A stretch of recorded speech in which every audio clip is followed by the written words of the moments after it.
ติบเข่าตัวนี้เนาะสมควรเนาะติบใหญ่นี่ กิน โอ้ พอดีร่วมได้ประมาณ100 ป่ายเลย อันยังคืออันนั้นไล่แมงวัน มีแผนกไล่แมงวันทั้งนั้นโอ้โมเมนต์แขกบ่ได้รับเชิญเข้ามาเนาะโอ้ยไล่ออกแล้วนี่เป็นหนึ่งปลาสิมาร่วมแต่หนึ่งปลา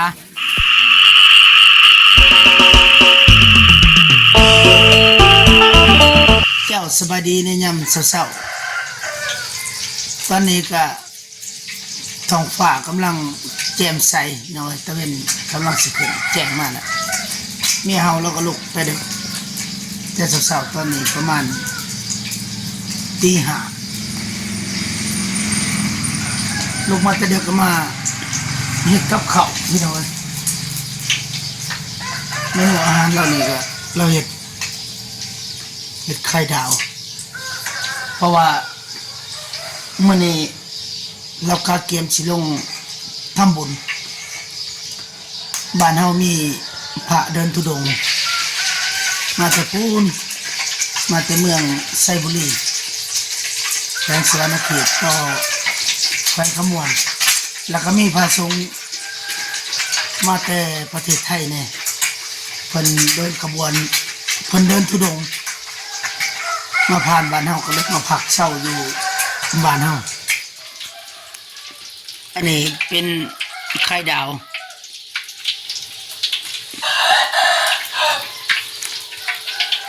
ทีมงานเพิ่น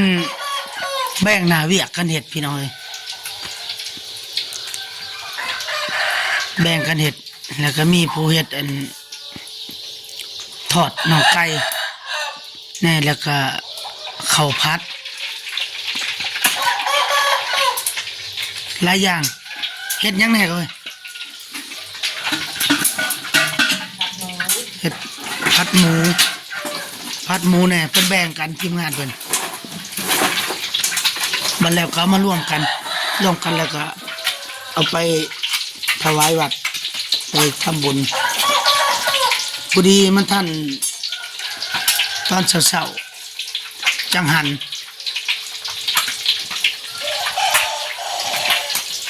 หลังจากแล้วทีมงานเพิ่นก็จะมารวมกันอันนี้เพิ่นน้ำมันก็บ่จะพอพี่น้องเอ้ยตื่นแต่เด็กมาไม่ค่าสมมุติท่านได้ลูกไข่นี่จะขาดกว่าไข่3 ถาดถาดหนึ่งมีจักหน่วย1 2 3 4 5 1 2 3 4 5 6 30 หน่วยหรือว่า30ห้องเราเฮ็ด3 ถาดก็ตกอยู่90เพราะว่าทีมงานพาเดินธุดงค์มาร่วมทั้งแม่ออกแม่ตนแม่ซี่รวมแล้วก็เกือบ100ประมาณ80 องค์ก็เลยเฮ็ด90นี่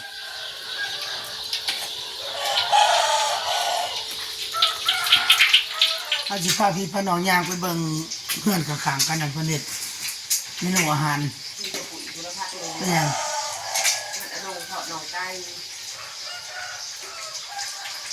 นี่ผัดหมูทอดน่องไก่ถ้าเจ๊ขาวเด้อเพิ่นเฮ็ดหยังนั่นน่ะนำกันอยู่แล้วเพิ่นเพิ่นมารวมเฮ็ดนำกันเจ๊ตองเพิ่นเฮ็ดหยังก็ผัดข้าวผัดเนาะมันเฮ็ดข้าวผัดไปเขาสิรอเบิ่ง3-4เฮือน ว่ามีหยังในกะเกียมไปร่วมทำบุญบ่ทันแจ้งครับไก่ยังขันบางตัวก็โตนค้อนบางตัวก็ยังบ่ทันได้ตอนหลอกตอนค้อนโอ้ยไก่กับผู้โจรยังกระโปดตะเปอยู่ไกลอยู่ต้นมะขามพุ่นคันอยู่บ่ทันได้ลงค้อนน่ะ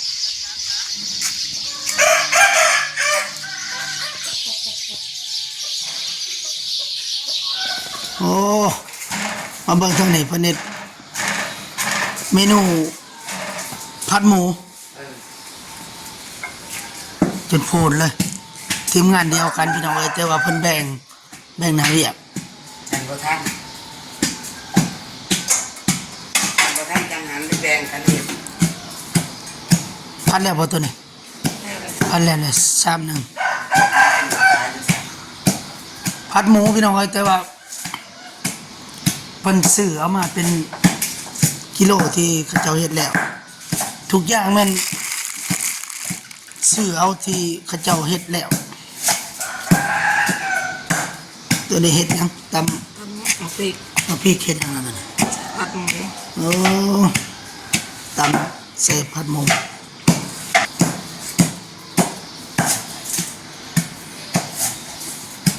ผัดหมูนี่ก็ประมาณ2-3สั่งนั่นแหละพี่น้องฟังไทยเฮาก็สิว่ากะละมังอันนี้แม่นทีมงานของเพิ่นเฮาสิไปเบิ่งอีกเฮือนหลังหนึงอีกทีมงานเดียวกันนี่แหละเพิ่นแบ่งหน้าเวียกกันเฮ็ดมีอีกเฮือนหลังหนึงเฮ็ดหยังก็ทอดน่องไก่บ่ข้าวผัดไผเฮ็ดข้าวผัดเจต้องมีอีกหลังหนึงแต่ว่า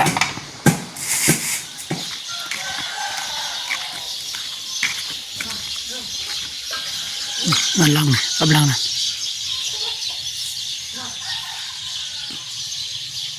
ลังนี้เพิ่นเฮ็ดไข่ดาว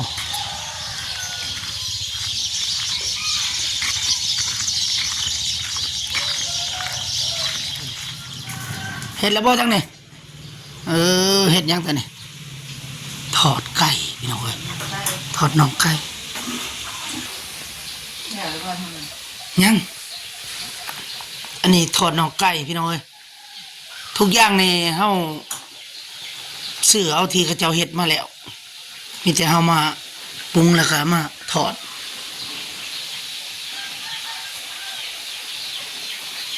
อันนี้แม่นแบกหน้าเวียกกระเด็ด แม่นยังต้มยังอีกตัวน่ะ ข้าวเจ้าเป็นข้าวเจ้าแล้ว ไปรถทีมงานชุมรถหมอขาน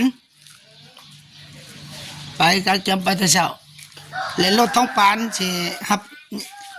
ให้ครับเอายาคู่ไปศิริวัตรเพิ่นขี่มอไซค์ไปรถเพิ่นป้าไว้หน้าเลย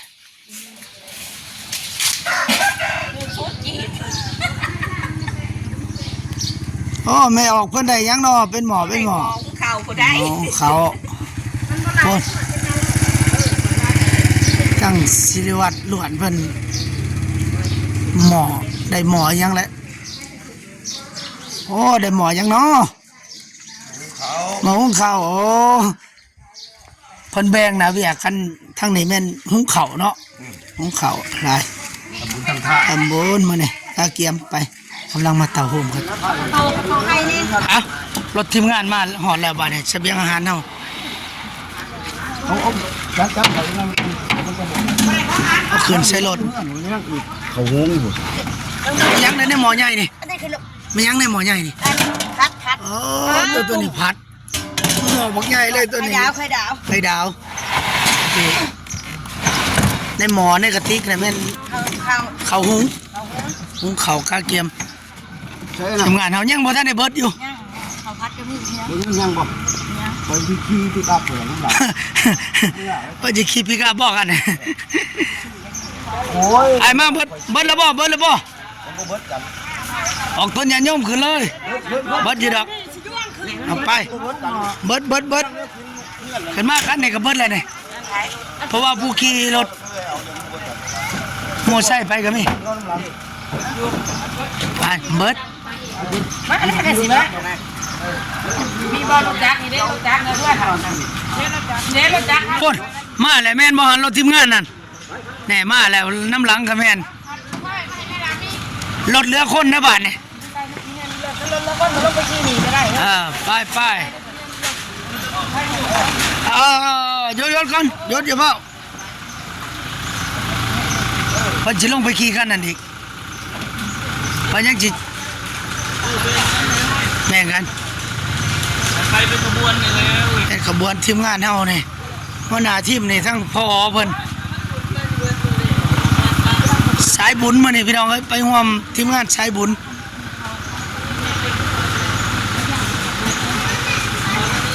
โอเคแล้วเนาะ ไปไปไปไปเลย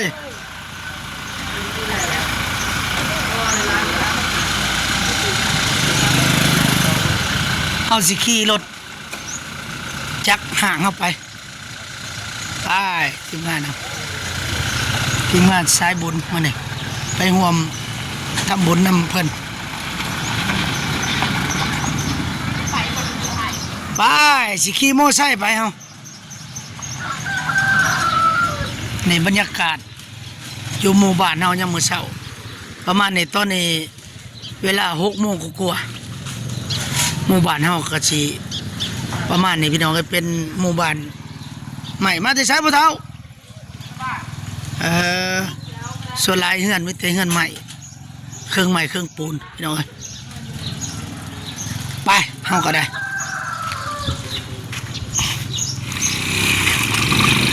ไปแต่น้ำหลังหมู่เฮา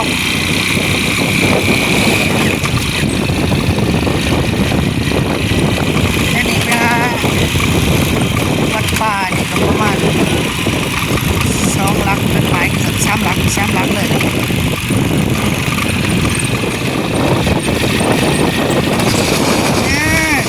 โซ่กระทบชาวบ้านนี่เฮ็ดจังได๋นี่โอ้ยบ่รอดเลยพี่น้องเอ้ยเสร็จ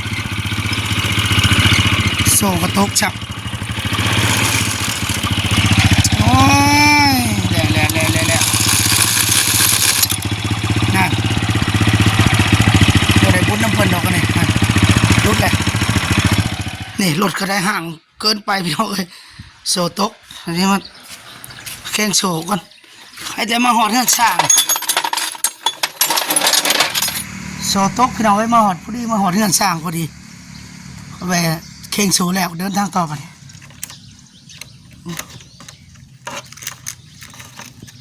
เอ้ายังกระเจหักขาชาวบ้านโอ้ยเป็นเวรขากระเจยังจะมาหักขาชาวบ้านเนี่ยกระเจพี่โก้ข้างในได้พี่น้องเอ้ยกระเจนี่ชอบก็ว่าหักขาซ้ำนี่ไอ้เจในบ้านนี่เขี่ยวกัน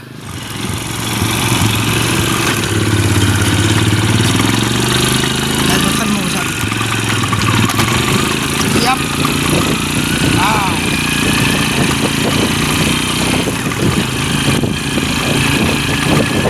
ไปในอากาศเย็นเหมือนยำเสา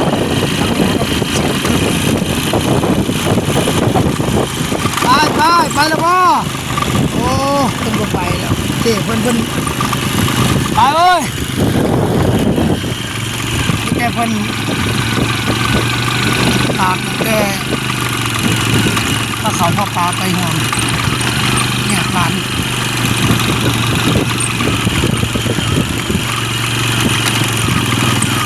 ทีมงานเดียวกันพี่น้องเลย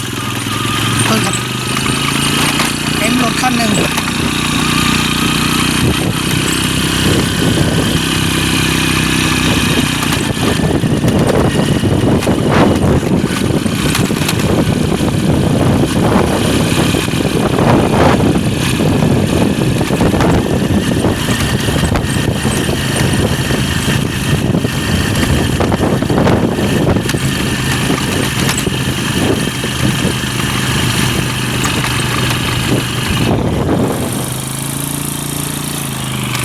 ได้ยังเลยนะครับไปใช้คือใส่แว่นตาโก้ขนาดนั้นเลยคือเสียงคือยังไปใช้ปล่อยแบบก่อนไปกูแหละไปวัดบ่ไปวัดและน้ำหลังโมรถโซโต้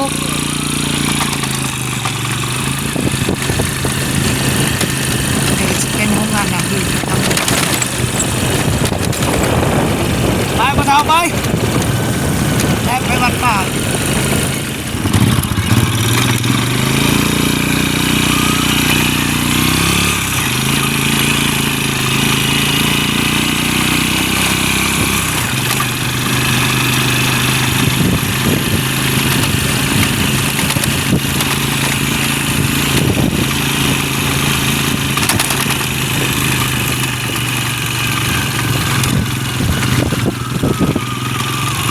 เป็นว่าหลายเนาะไป ปล่อยบ่ไล่ปล่อยปลาไว้มื้อแรงไปไล่เขาคอกบ่หัวอ๋อบอกมันไล่เขาเลยไปไล่ปลาไปเลยเฮาก็ได้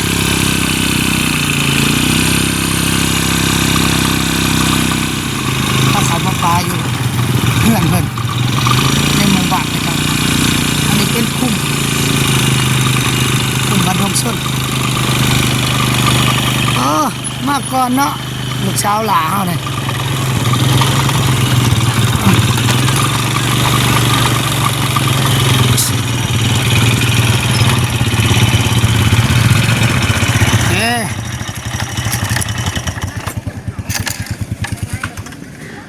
โอ้ยรถก็หาบอนค่ำก็ยากสิได้หาพิงใช้บอนต้นไม้อิงใช้ต้นเผาบ่มีบ่ต้นเผานี่วะหาอิงรถจักรใส่ไว้ก่อนพี่น้องเอ้ยบ่มีขากำสองขาบ่ยังได้บาทเนี่ยโอ้อับโอ้เพิ่นมาซอยขอบใจต้องคำสองขา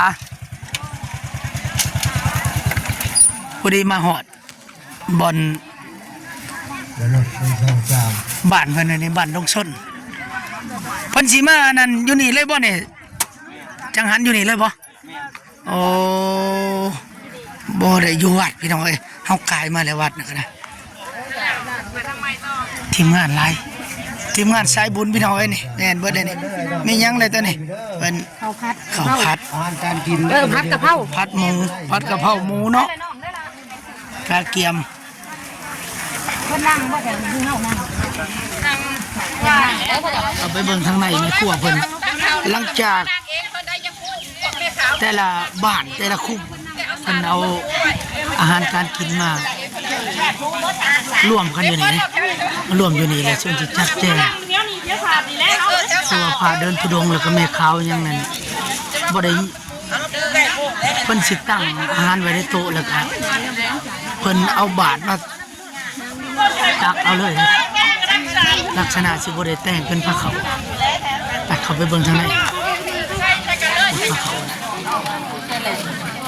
เขามาเบิ่งทางอันนี้บ่ดูเต็มทีบเนาะหันเข็มแบบได้เลยแบบแต่งเสื้อผ้าขาวเพิ่นบ่หรือว่าเพิ่นมาตั้งไว้แล้วก็เฮ็ดแบบตักบิณฑบาตตักเอาเองเนาะตักเองทั้งวานใส่ในกันหรือในบาทเลยกันครับโอ้เจ้าแน่นั่นเนาะถ้าเขาตักไว้บ่ได้เลยสถานที่บ่เฮาสิตั้งไว้นี่ล่ะบ่บ่นี่เนาะคนตัดเชื้อนั่นเองเพิ่นรู้แล้วจ้ะติบเข่าตัวนี้เนาะสมควรเนาะติบใหญ่นี่กินพอดีร่วมได้ประมาณ100ปลายได้โอ้อันคนกินมานั่นไม่ขาวรวมทั้งแม่ขาวทั้งหยัง100เนาะทั้งพระนี่เป็น100องค์พุ่นได้พี่น้องเอ้ยถือว่าเป็นบุญเป็นกุศลจุ่มาบุญหลายสายยาวที่เพิ่นเดินทางมาแต่บ่แม่นไกลๆได้พี่น้องเอ้ยเดินทางมาจากแม่ยังคืออันนั้นไล่แมงวันมีแผนกไล่แมงวันทั้งนั้นโมเมนต์แขกบ่ได้รับเชิญเข้ามาเนาะโอ้ยไล่ออกแล้วนี่เป็น1ปลาสิมาร่วมแต่1ปลาตัวนี้เป็นยังไงลาบอาหารการกินน้ำมันโอ้เท่านั้นเป็นผัดหนองไก่ทอดหนองไก่หมูทีมงานเจ๊ขาวทั้งนั้นทีมงานเจ๊ขาวเจออนสายบุญเอากับมาห่วมน้ำเพิ่นมาเนี่ยทีมงานสายบุญพี่น้องเอ้ยข้าวผัดกระแมนได้นี่มาเบิ่งบรรยากาศตอนกาเกียมจัดแจงยังคือดอกไม้คืองามเลยเนาะอย่างขนมบ่เนี่ยโอ้ยเนาะจะคือดอกไม้สิกินล่องอยู่บ่คืองามเลยเฮ็ดตลอดอยู่เจ้าว่าเฮ็ดเนี่ยบ่ป้าประกำโอ้เรามีไอเดียดีเนาะออกอันนี้ข้าวต้มมันยังเขาเอิ้นก็จะเอิ้นข้าวต้มตัดบ่หรือข้าวต้มผัดโดยแม่นข้าวต้มตัดต้มตัด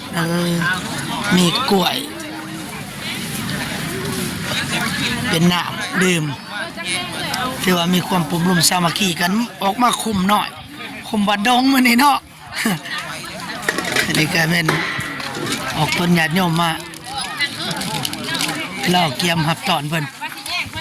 นนอนพักอยู่วัดป่าพุ่นนะจากนี้ไปก็บ่ไกลดอกสิฮอดแล้วแต่ว่าสิเดินทุดงมาแล้วก็มาสันเขาเสาอยู่นี่แล้วจังหวัดสิเดินทางต่อ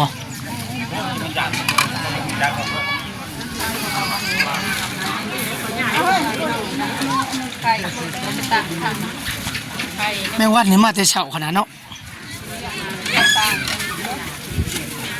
อันนี้ผู้เพิ่นหักษาไล่แมงวัน แขกบ่ได้รับเชิญพี่น้องมามันมานำกินอาหารไล่มันออกไล่ออกยันมันนำเสือพญาติมาคนทางคนก็มีเด้อพญาติเนาะ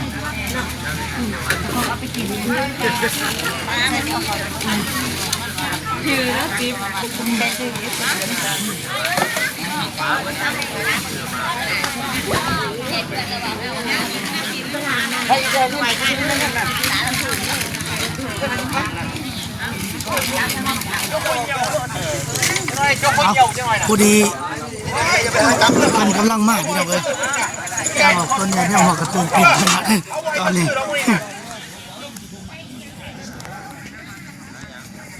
กำลังมากพี่น้องเอ้ยเกือบ100 องค์ผู้ใดเข้ามาเบิ่งก็อย่าลืมกดไลค์กดแชร์พี่น้องเอ้ย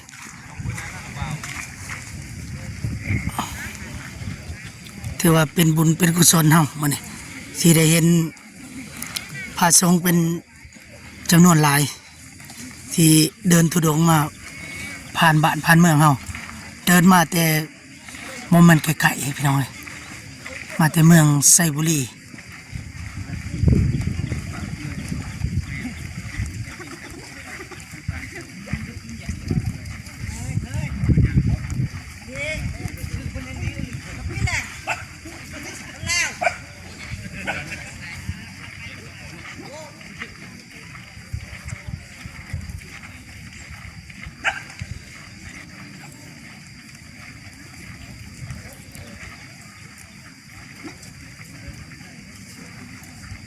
ผู้ใดเห็นคลิปนี้ก็พิมพ์สาธุอนุโมทนาสาธุบุญนำกันพี่น้องเอ้ย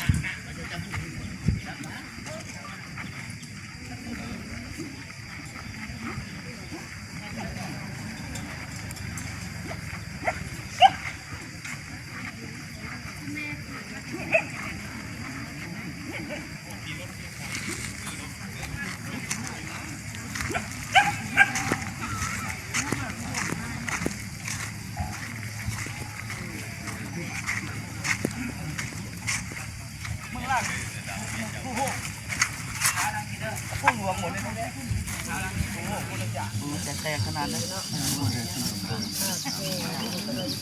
จะต่อไปเราจะกล่าวคำสมาธิของนักพุทธเราไม่หมดที่คิด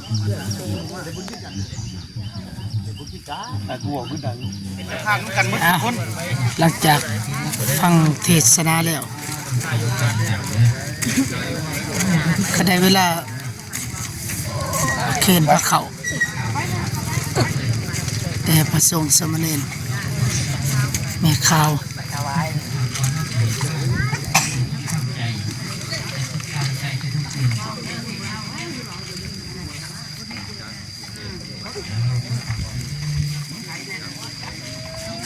ไปจะทุกข้อสงบตั้งจิตออกความถวาย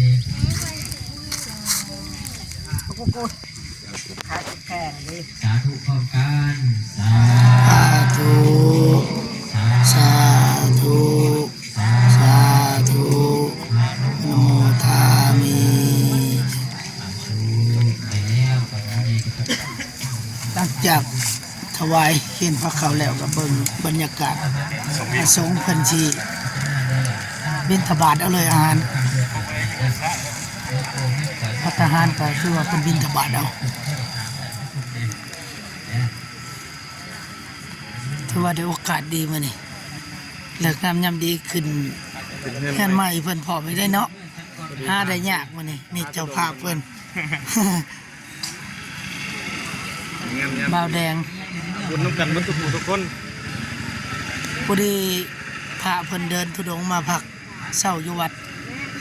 บ้านเฮาก็เลยนิมนต์พระมาสันภัตตาหารอยู่นี่แต่ว่าบรรยากาศแบบนี้หาได้ยากพี่น้อยที่มาแบบบังเอิญเลยมาบ่ได้หูมาก่อนเลย โดยเฉพาะยังหน่อยนะระวังจิหาสิหายคนเอาเพราะว่าเล็กหน่อยทำมันอ้างอย่าเก็บอย่าร่องอย่าปีนอย่ามั่วเลือดอีกก็แดงนะทั้งหน่อยใส่หนักกว่านั้น คือกล่องคนมันออกแม่นบ่ หลังจากพระสงฆ์เพิ่นแล้วก็แม่ข่าวมานี่ เก็บภาพ เพิ่นเลียนแถวกันเข้าเลาะตักเอาอาหาร อยากในจะได้นึกข่าวอะไรบ้าง ภาษาพระภาษาของ เฮ็ดแล้วทำตะเกียบนี่แล้ว ภาษาคอยว่า นี่จะเกียบนะเราทำคนคนนี้นี่นะครับ ใส่ช่องอ่อนดิ เขาก็ให้ไปยิบไปจับไปใส่ไปซอสไปเอาเฮ็ด เห็นอยู่บ่หัน อ้ายบ้านนี้พระสงฆ์แม่ข่าวเพิ่นสันแล้วก็แม่นแม่ออกต้นยันย่อมพุ่นเด้พอออกหน่อยเขาไปเอาก่อนแล้ว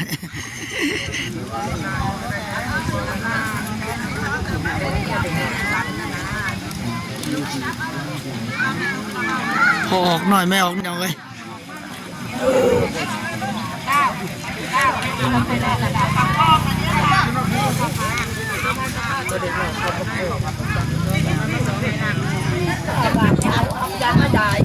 เอาไม่ออกไม่ต้นบัดนี่เขาไปเอาเด้ออาหาร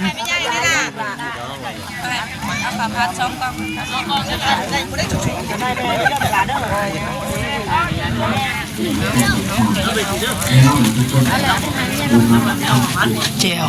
นี่ ไอ้เจี๊ยบเจี๊ยบเนี่ย คนแล้วเฮาสิเป็นหลับปลานี่แหละคนปลา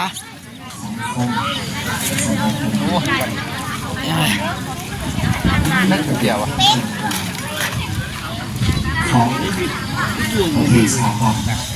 ต่อพี่น้องเอ้ยกินข้าวสามัคคีมาเนี่ยหลังจากพระสงฆ์แม่ขาวแม่ซี่เพิ่นสันเขาแล้วเฮาก็พวกพอออกมาต้นเฮาก็กินข้าวสามัคคีร่วมกัน อาหารหลายแนวแซ่บคักพี่น้องเอ้ยพอดีได้เวลาเพิ่นก็สิเคลื่อนขบวนเดินตุดงค์ต่อพุ่นและมุ่งหน้าเข้าสู่วัดป่าบ้านนักลึงพี่น้องเอ้ยเมืองสงขลาแขวงสวรรณเขตขึ้นผู้แทนพุ่นนะไปเที่ยวชมวัดป่าวัดผู้ธรรมศาสตร์บ่ได้เดินน้ำเพิ่นบ่เจ้าแต่ว่าขึ้นบ้านตัวเองให้ออกบ้านเฮา จะไปบ่ บ่สิบ่ได้ไปนำเพิ่นเนาะสิมาร่วมบุญเพิ่นซ้ำนี่แหละเพิ่นสิไปผู้แทนเฮาฮอดซ้ำนี่แหละ เดี๋ยวคนจะบอกกันเอาหมดเอาไปดิ แล้วเมสซี่ก็สิย่างนำเพิ่นบ่เมสซี่เนาะโอ้ถามหาเมสซี่ก่อนเมสซี่เจ้าก็สิย่างนำเพิ่นบ่เมสซี่อันนี้พี่น้องเอ้ยบ่แม่น เมสซี่บ่ได้บวชเฮาถามหาเมสซี่บ่ได้บวชพี่น้องเอ้ยเพิ่นบ่ได้ไปนำญาติว่าเพิ่นย่างธุดงค์นำแม่ขาวแม่ซี่บ่ได้ไปแม่ขาวเด้ใช้หาแม่ขาวก่อนแม่ขาวเจ้าก็สิย่างบ่นำเพิ่นบ่ โดยแม่นแหละ แม่ขาวอันนี้พี่น้องเอ้ยแม่ขาวบ่ได้บวชแล้วก็แม่ซี่ก็บ่ได้บวชแต่ว่าแม่ขาวเดี๋ยวเพิ่นสิเดินธุดงค์นำแม่ขาวนักบวช จงประหลอดผู้แทน ส่งเพิ่นเป็นผู้แทนแม่ขาว บัดหน้าที่โตให้ไปหา โอ้นางไปส่งเพิ่นว่าผู้แทนแม่ขาวนี่แม่ขาวบ่ได้บวชนี่ แล้วก็เมสซี่ก็บ่ได้บวชเมสซี่นี่บ่ได้ไปนำพี่น้องเอ้ย ซ้ำหมอได้ไปไปยังไงมาก นี่เมสซี่ยากก็เลยสิบ่ได้ย่างนำ ที่บริญญา เมสซี่บ่ได้ไปนำเพิ่นเนาะ ไม่ได้ได้เอามาอย่ามายังมันคันเอามาเนี่ย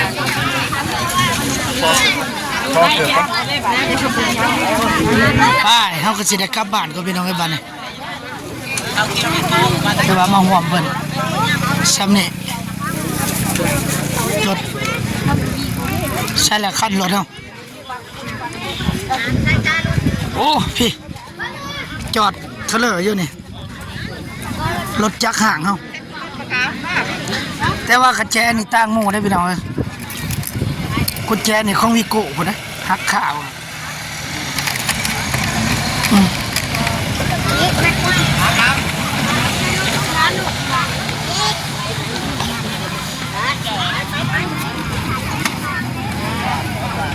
โอ้ทีมงานไม่ออกไม่ต้นบ้านเฮาก็สิเดินทุดงน้ำเพิ่นบ่นี่ไปส่งเพิ่นฮอดวัดผู้แทนที่ว่าได้ไปส่งเพิ่นฮอดวัดผู้แทนเดินทุดงนำเพิ่นประมาณนี้บรรยากาศบ้านเฮาพี่น้องเอ้ยหาเบิ่งได้ยากที่มีพระสงฆ์องค์เจ้ามาเดินทุดงจำนวนหลายแล้วก็เฮือนหลังนี้ก็ถือว่าเป็นเฮือนที่โชคดีเป็นเฮือนที่ค่ำคูณเพราะว่ามาบังเอิญพระสงฆ์เพิ่นเดินทุดงมาก็เลยนิมนต์เพิ่นมาสันเข่าขึ้นเฮือนบ้านเฮาว่าขึ้นเฮือนใหม่พี่น้องเอ้ยหรือว่าพี่น้องทางฝั่งไทยว่าขึ้นบ้านใหม่เพราะว่าภาษาลาวกับภาษาไทยต่างกันบ้านกับเฮือนต่างกันคันบ้านหมายถึงหมู่บ้านแต่ว่าเฮือนนี่หมายถึงเฮือนอยู่ภาษาลาวเฮาพี่น้องเอ้ยเอาผู้ใดเข้ามาเบิ่งก็ขอเป็นบุญเป็นกุศลผู้ใดกดไลค์กดแชร์ให้มีโชคมีลาภพี่น้องเอ้ยให้ลำรวยๆเฮียงปังๆตลอดไปไปโอเคพี่น้องถือว่ามาร่วมทำบุญนะเพิ่นมื้อนี้สำหรับคลิปนี้ก็ฝากสำหรับพี่น้องเอ้ยกลับบ้านก็เฮาก็ได้บ้านนี่โอเค